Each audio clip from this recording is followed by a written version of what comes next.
નમસ્કાર, આપ જોઈ રહ્યા છો પાટનગર નેટવર્ક ન્યૂઝ। આપની સાથે હું છું મોનિકા। બુલેટિનમાં મહત્વના સમાચાર પર નજર કરીએ તો ગુરુ પૂર્ણિમાના પાવન પર્વે રાજકોટ જિલ્લાના યાત્રાધામ વીરપુરમાં ભક્તિ અને આસ્થાનો અનોખો માહોલ જોવા મળ્યો હતો।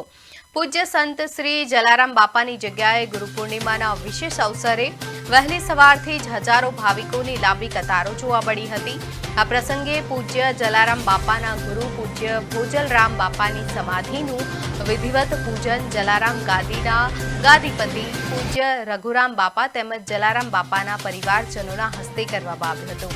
પૂજન અને આરતી બાદ સમગ્ર યાત્રાધામમાં ભક્તિમય વાતાવરણ સર્જાયું હતું।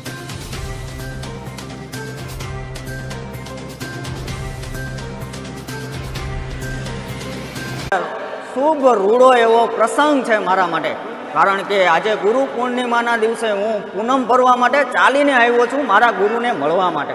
હું જેને ગુરુ માનું છું એવા સંત શિરોમણી જલારામ બાપાને મળવા માટે આવ્યો છું। અને ખાસ કરીને અમે દર પૂનમ ગોંડલ જલારામ મંદિરથી ચાલીને પૂનમ ભરવા માટે આવીએ છીએ। મારું ગામ તો જસદણ તાલુકાનું નવા ગામ છે, પણ અમે ગોંડલ જલારામ મંદિર રાત્રે 11 વાગે 3-4 મિત્રો ભેગા થઈ અને ત્યાંથી ચાલીએ અને ખૂબ મજા આવે છે। રસ્તામાં ખૂબ ઉત્સાહ સાથે જય જલારામના નારા સાથે અમે ફાઇનલી અમે 5 વાગે 4:30 વાગે વીરપુરધામ પહોંચી જતા હોય છે। ખાસ અનેરો મહિમા હોય છે। આપણા શાસ્ત્રોમાં કહેવાયું છે કે મા બાપ સેવા, સમાજ સેવા અને ગુરુ સેવા આ સૌથી મોટી 3 સેવાઓ ગણી છે। એમાં ગુરુની સેવા આપણે અત્યારે દર્શન થકી એમના આશીર્વાદ થકી મેળવવાના હોય છે, ત્યારે વર્ષમાં એકવાર હું જરૂરથી અહીં દર્શને આવું છું।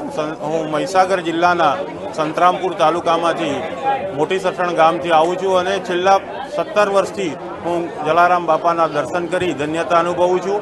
એમના પરચા અપરંપાર છે।